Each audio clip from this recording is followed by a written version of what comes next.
दोस्तों, एक लड़का अपने दोस्तों के साथ शर्त लगाता है कि तुम लोग जो कुछ भी मांगोगे, मेरी नई नई शादी हुई है, जो कुछ भी मांगोगे मैं तुम्हें दे दूंगा। और उसके जो पूरे दोस्त होते हैं, पूरा ग्रुप मिल करके मांगता है कि तू अपनी पत्नी को हमसे शेयर कर दे। वो अपनी पत्नी को जो है उन लोगों से शेयर करता है और वो पाँचों उसकी पत्नी का ऐसा हालात करते हैं कि उसके साथ शारीरिक संबंध बनाते हैं और उसी बीच उसकी पत्नी की डेथ हो जाती है। तो आइए इस पूरी घटना के कार्यक्रम के बारे में जानते हैं। और ये जो सच्ची घटना हुई है, इस तरह के क्राइम होते रहते हैं और आप लोगों को इससे जानना बहुत ज़रूरी है। तो चलिए शुरू करते हैं। उससे पहले मेरा नाम जान लो, मेरा नाम है धीरज। तो चलिए शुरू करते हैं। दोस्तों, इस कहानी की शुरुआत होती है जो है उज्जैन करके एक जगह है वहाँ से, ठीक है। और वहाँ पे करीब 5 से 7 लोगों का जो है दोस्तों का ग्रुप होता है। और दोस्त में एक लड़का होता है जिसका नाम होता है रामू। अब रामू अपने जो पूरे दोस्तों का ग्रुप होता है उनसे एक वादा कर देता है कि तुम लोग जो कुछ भी मांगोगे, मेरी नई नई अभी उसकी नई नई शादी ही हुई थी, कि तुम जो कुछ भी मांगोगे मैं तुम्हें दे दूँगा। लेकिन उनकी प्लानिंग बहुत पहले से ही चल रही थी।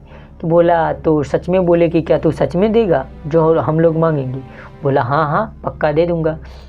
अब वो लोग बोले कि तेरी सुहागरात है आज? बोला हाँ हमारी सुहागरात है। बोले सभी लोग कि तेरी सुहागरात से पहले हम लोग मनाना चाहते हैं। अब वो दोस्त से कमिटमेंट कर दिया था और वादा कर दिया था। तो यह सब सोच करके सुन करके सभी लोगों के मन में जो ख्याल था वो जो है जैसे तैसे करके वो लोग मना लेते हैं उसे, और वो मान जाता है और अपनी पत्नी को उनसे शेयर कर देता है।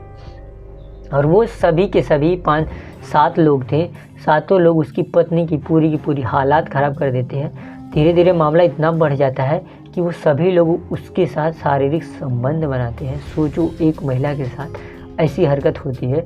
और धीरे धीरे उसकी लोग इतने मदमस्त हो चुके थे मदिरा में, इतने मदमस्त थे कि वो उसको अपनी पत्नी भी नहीं दिखाई दी और उसकी हत्या हो गई। और इसी बीच जब वो हत्या हो जाती है, उसके बाद उसके दोस्त लोगों का जब नशा टूटता है, सुबह होती है, तब यह सब देख करके उन लोगों के होश उड़ जाते हैं और सभी लोग वहाँ से भाग जाते हैं।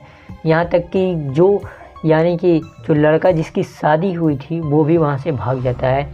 और उसके माता पिता उठते हैं और देखते हैं उसको इस हालात में यानी कि उस लड़की को इस हालात में देख करके उसके माता पिता एकदम शौक हो जाते हैं। जो रामू था उसके माता पिता एकदम शौक से हो जाते हैं, डर जाते हैं। और पुलिस वालों को पता चलता है, पुलिस आती है और उसे पोस्टमार्टम भेजती है। तो पता क्या चलता है, इसके साथ पूरी की पूरी गैंग है। अब दोस्तों, घर पे पुलिस आती है और पुलिस पूरी की पूरी जांच पड़ताल करती है। और जांच पड़ताल करने के बाद से उन्हें पता चलता है कि कुछ इस तरह का सीन हुआ है।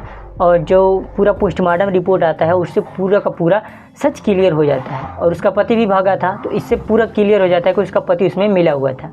अब पूरा जो है पुलिस पूरा छानबीन करती है। वो लोग यहाँ से भाग चुके थे, पूरे उत्तर प्रदेश को ही छोड़ करके भाग गए थे, मतलब वहाँ से यानी कि मध्य प्रदेश को छोड़ के भाग गए थे, पता नहीं किस देश चले गए थे। पूरी अपनी जो फोर्स थी वो पूरी की पूरी अपनी ताकत लगाती है और धीरे धीरे उन सभी लोगों को पकड़ ही लिया जाता है। उन्हें सोशल मीडिया के जरिए ही पकड़ा जाता है, क्योंकि उनकी सोशल मीडिया जो अकाउंट्स थे वो सारे के सारे ऑनलाइन दिख रहे थे और उन्हें ट्रैक किया गया और उन्हें पकड़ लिया गया। अब सभी लोगों को पकड़ के आया गया और यहाँ पे बताया गया। तो उन लोगों ने जो सुनाया वो सुन करके पुलिस वाले भी चौंक जाए कि ऐसा कौन करता है भाई। बोले कि जो है हमने एक शर्त लगाई रखी थी कि तुम जो भी मांगोगे मैं सारी चीज़ें पूरी करूँगा। और ये सारे लोग मदिरा के मदमस्त थे और मदमस्त होने की वजह से ये सारी हरकतें हुई हैं हमारी पत्नी के साथ और ये सारी चीज़ें हो गई। अब ये सब होने के बाद से पुलिस उन सभी लोगों को, जनता की मांग होने लगी, उसके घर वालों की मांग होने लगी कि इन्हें फांसी की सज़ा होनी चाहिए। और जज साहब तमाम गवाहों और सबूतों के मद्देनज़र रखते हुए उन्हें फांसी की सज़ा सुना देते हैं। आई होप कि तुम्हें इस कहानी से कुछ सीखने को मिला होगा। हमारा इस वीडियो को बनाने का मकसद सिर्फ इतना ही कि आप लोग जागरूक हो सकें। हमारे इस वीडियो के माध्यम से किसी के दिल को ठेस पहुंचाना बिल्कुल भी नहीं है। तो बस आज के लिए इतना ही। Jai Hind, Vande Mataram, bye bye, take care, love you all.